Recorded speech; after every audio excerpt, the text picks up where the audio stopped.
sa dulo ng mundo. Kaya pa ba?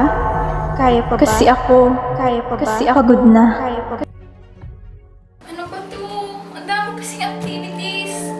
Ba't kasi nagsabay-sabay pa? Paano ko tatapusin lahat to ngayon? Ano ba naman to, Gaben? Ang dami na nating bayarin, di ba? Tatagtag ko pa ba? Paano na lang yung mangyayari sa atin? Hindi ko naman gusto mawala ng trabaho, Emma. Ginagawa ko ang lahat. For God's sake, Gaben! Magkakulahiyo na yung anak mo. Sa tingin mo ba kakayanin natin to? Matalino ang anak mo, Emma. Meron scholarship dyan. Pwede siyang pumasok doon, di ba? Maraming paraan. Wala kayang tiwala sa kanila, mama at papa.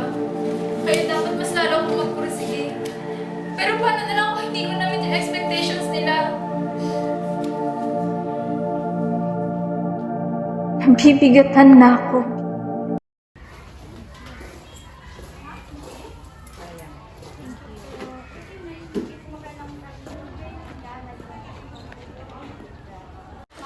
Uy, alam niyo ba, te? Pansin niyo, parang nagbago na kamo yun si Gina. True, Ayaw te. niya na palamang. Totoo, te. Alam mo sa pag may quiz, ayaw niya pakopya, te. Akala mo kung sino siya. Yung Pero na kahit- ba siya kakagaling? Feeling niya ha? Uy, grabe naman kayo. Baka marami lang iniisip yung tao. Kaya hindi niya na kayo masyado napapansin. Kasi di ba ganun naman talaga pag stress? Bakit naman ako? Kahit naman stress ako or marami tayong ginagawa, tutulungan ko pa rin naman kayo. So, kunyari, di ba, magpapatulong kayo sa reviewer, ganito, ganyan. Nagtulungan ko pa rin naman kayo, bakit siya?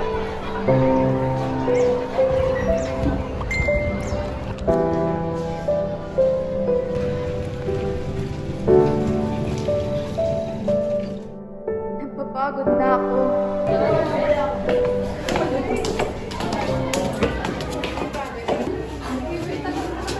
Sorry, hindi ko pa kasi natatapos eh. Ate, kailangan natin yun. Bakit? Tumulong ka ba? Kapal naman ang mukha mo. Sino ka ba para sabihin yan? Sino ka ba? Baka bukas may ipasa na rin natin. Patapos na rin naman yan eh. Sige pala ate.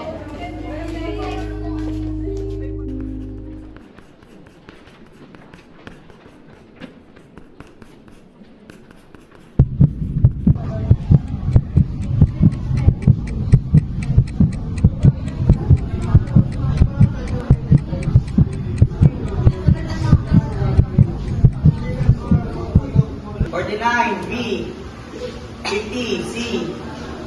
Okay na. Makabalik naman sa nating nangyari. Julia. 49, sir.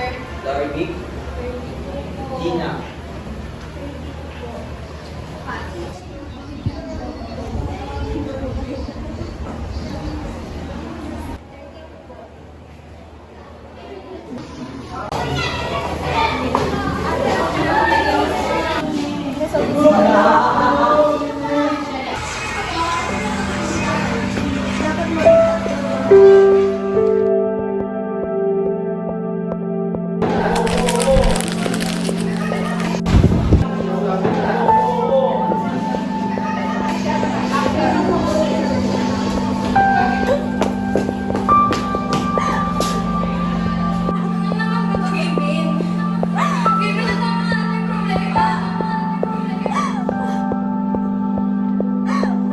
Ano ang sasabihin nila, Mama?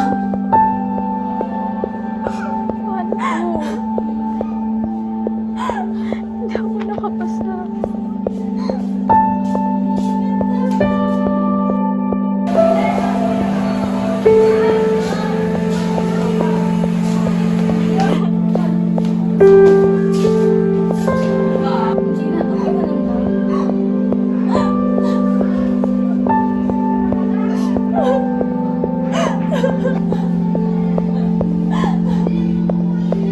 Unti-unti na ako nawawalan ng gana. Unti-unting humihina.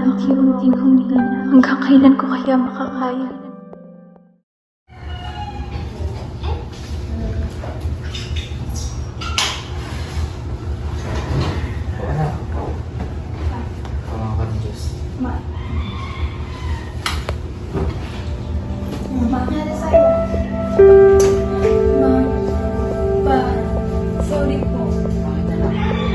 Lagi niyang sinasabi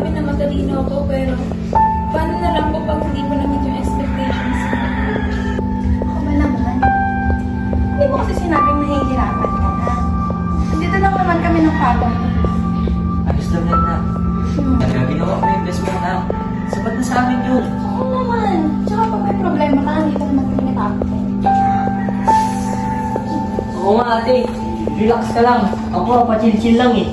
Chill-chill ka pa dyan, ha? Kanina ka pa ba nandyan? Sabi ko kayo dun oh. Sabi ko kayo dun eh. Minsan, hindi natin naiintindihan agad ang sarili natin. Pero hindi ibig sabihin, hindi na natin maiintindihan. Kung may natutunan man ako, ito ay ang humingi ng tulong at maglabas ng mga bagay sa isip natin na di natin kayang labanan ng mag-isa. Ang laban ng isip at damdamin ay hindi madaling labanan. Pero hindi tayo nag-iisa.